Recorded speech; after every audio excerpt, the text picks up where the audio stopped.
Howdy there, back again. Finally got my hands on a Safariland RDS holster.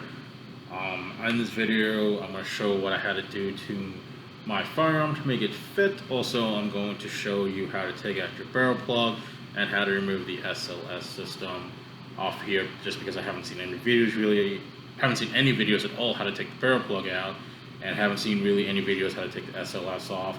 It's fairly simple to take this off, just some people don't understand how to take it off and don't think that they're going to mess something up with it. And like I said, I'm going to also show what I had to do to my actual frame, my polymer frame, to make it fit in here and work. Just a disclosure though, if you do any modifications to Safariland holsters, you void the warranty. Just going to put that out here now, just to let everyone know.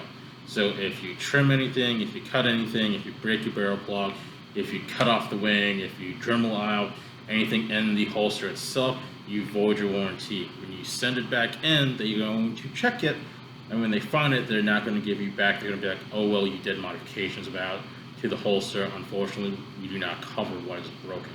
So just keep it in mind if you want to decide to still do this, or if you don't want to do this. Like I said, it's already in here. Release it. Unclear, no magazine, no whatnot. So putting it back in here, fits, doesn't come off. SLS closes, RDS closes. SLS goes up, ALS disengages, in, out, bada bing, bada boom. Like I said, I have the X300 light on here. Even without the X300 light and even without an optic, it's still, if I can get it one shot, which I probably won't, will go into the holster and will not come out of the holster until you disengage the mechanisms. So if you just have this pretty much done, where you have a frame, a barrel, an upper, and whatnot, and you're looking to possibly get a light later, or you're looking to get an optic later, but you find a smoking deal in an RDS holster, you can go ahead and do it, and you don't have to worry about that stuff right away, because it'll still lock in place and all that fun stuff. Same thing like with the other video I did, that light bearing holster will still do it. The only reason why I bought this one is because I'm eventually going to do an optic on this, and maybe later on I might possibly actually do another build, but not too sure. So like I said, I'm going to swap over my barrels to my 30 barrel now, and from there I'm going to show you why you have to take out the barrel plug or figure out something to make it work without the third barrel. So back, I got my rival arms barrel, third barrel in here. Like I said, still clear, didn't do anything funky with that. Just swapping it back in, closed. And like I said, if you watch, I'm gonna actually put this back on to make it easier because I'm dumb. If you watch, it goes in, but I can pull it back out, and that's all the way in. Whatnot. If you push even further, if you watch the back of the slide, it takes it out of battery, and once again, still not locked into place, because I said the little extra length of the 30 barrel compared to your normal Glock 19 barrel. That's why I'm taking out my barrel plug. Personally, also, I just don't like barrel plugs because I don't like the idea of I'm shooting or someone shooting beside me, and if something gets in here, whether it's brass or if someone's messing around throwing rocks or whatnot, and everything in here, that it's possibly going to do that same thing, just like with the third barrel. It's not going to fully lock and engage, and if you whatnot, and go from there. Pretty much simple to take it out. You're just going to unscrew this screw right here. Is the Allen key provided from Safariland. Obviously, I went ahead and loosened all my screws because I'm not going to sit here and make you guys suffer through all that. So that screw, that comes out as well. And then, like I said, from here, you can see, maybe it'll work.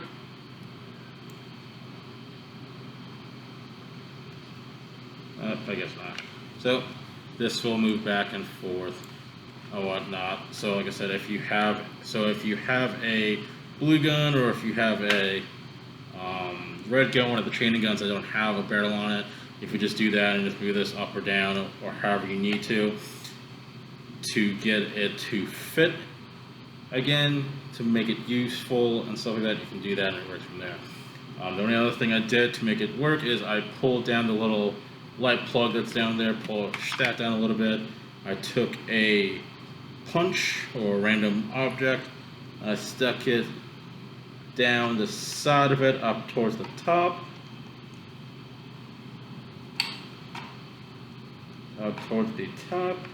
and then pretty much I just pried it out just like that. You can keep this, you can set it to the side. Like I said, I didn't do any damage to the holster, so if I really wanted to later on, I wanted to resell this or, you know, do anything like that, I can easily put it back in and go from there. And from there, you just take this and push it back up and fits down there like that. Then, once again, better barrel.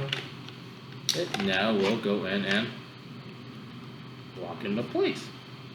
And then comes out. So that's how you do that, and like I said, it comes down here just a little bit. I'm eventually going to run a comp on this, but I'm waiting for Agency Arms to finally release the Sage Dynamics comp. Hopefully, please, and then hopefully I'll have the money for it and they don't sell it by the time I can able to get one. If that happens, I might have to take a little heat gun to this side of the holster and put the comp in here and warp it just to push it out a little bit to make it fit. And like I said, that's that for the barrel. You can just go ahead and take the screws from it, feed it back in, and throw it in the bag that comes with the holster, just so you don't lose this and keep it. From there, also, like I said, I'm going to now go off and show you how to take off the SLS system. Okie dokie, so to take off your SLS system, you're going to take off, obviously, the mount that's usually back here. I already took that off. That's simple. There's literally 3 screws in the mount. You take off the Allen key and it comes off. From here, you're going to take off these 2 screws back here. And you're going to take off the screw that's in the front right here. Like I said before, I obviously unloosened them so you guys aren't sitting here watching me struggle to take off, to loosen screws and all that fun stuff, wasting our times. That comes off. Just make sure, guys, that there's a little silver washer that's in here. Make sure you guys don't lose that. And then, like I said, the 2 screws that are in the back.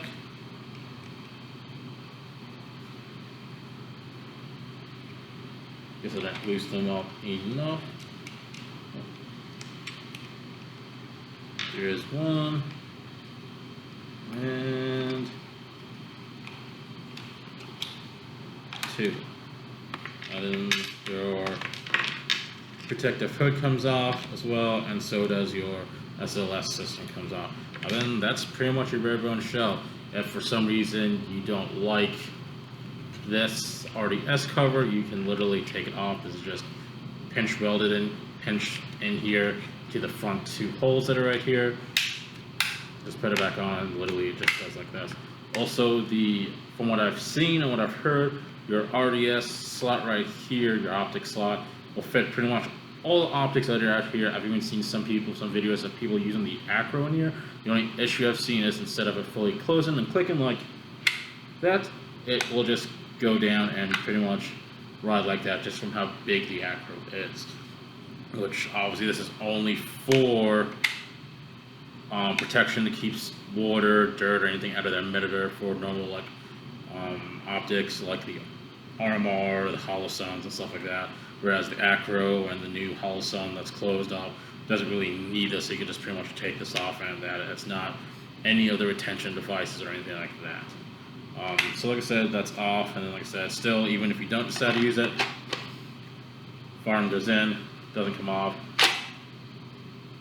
ALS still works completely fine. I'm in between if I want to keep my SLS on here or not. The only reason why I do is because obviously I have all these little bullet holes and stuff like that. I kind of want to take it off. I'm eventually going to send this off there to get wrapped in multicam. I sent my other one off. That should be hopefully back in a month or 2, depending on how long it takes them to do it. It'd be really cool to see how that holds up. And like I said, I'm probably going to get this done multicam because I'm going multicam. For the most part, like I said, any modifications you do to the holster, for the most part, like I said, if you just pretty much take off the plug and don't damage this, if you take off this thing and don't damage it and lose it, take off the SLS and stuff like that. As long as you don't damage it, there's physical damage to it, Safariland will honor the warranty. If you go off and actually damage it with your dremeling stuff like we have to do on the DO holster, you're not getting anything back. Safariland's gonna be like, nope, that's not on us. So, get into what I had to do to my frame to make this fit. So if you look right here, this little nub that's on the trigger guard, I actually had to take that down. I did a couple passes with my Dremel that I have, and it fits in fine. Before, it was literally just too thick, and it would rub the very, very bottom of the holster down here. And so, like I said, I just really just Dremel that down and stuff like that. Like I said, I didn't have a problem with my other holster, so I could have just Dremeled this up. Like I said, trying to Dremel down here, I just didn't want to get in here and cause any possible issues with retention and stuff like that with doing this or making this weaker. Because I might as well just do my frame. If this is literally all that it takes, big deal. So yeah, like I said, that's that. That's all I had to do to make this work. I'm going to put this all back together. I am probably going to do a range day, if not this weekend, probably in a couple of weeks. So I'll make a video with me using this, and by then hopefully I'll have a QLS system on a leg strap to go on this, because this thing sucks with just that low mount, because it does go from this to like this when you're trying to draw. If you guys have any questions, message me, comment down here, and I'll try to get to them as best as possible. Okay, thanks.